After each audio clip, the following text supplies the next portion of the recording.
these ancient gods, right, they had all these amulets which would be laid down in a very specific pattern, as you can see, depending on how important they were, right? So that when they discovered that god, they could pay them the right amount and the right token. Which one is Ra? So Ra is the sun god. We're here in the British Museum looking at the ancient mummy exhibits, and they're amazing. We saw the most hideous and fascinating looking, well-preserved man. I can't remember the name of it, but I took pictures of it in one of the other rooms. He's buried in the fetal position, his skin is still on his body, but mummified. Even the hair follicles and nails were still there. The sand and the arid climate are what preserved him.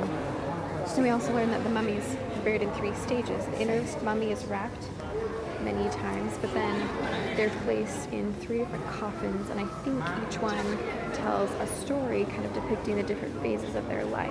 So they have the smaller one here, and then that one is placed inside a medium-sized one, which is then placed inside a larger one.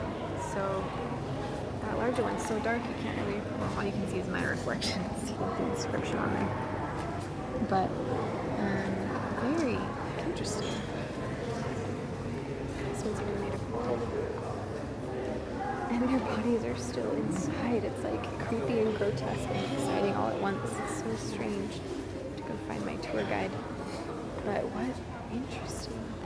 And they said it's kind of the first evidences of an afterlife, because they were buried with things that they would present to the gods as they continued on their journey. They actually would kill their entire servants at the beginning, so the servants could go with them, but I think they stopped that after a while and just had figures of the servants. But that one was wrapped hugely. Oh, that's a big one. I haven't seen that big. These are more rudimentary.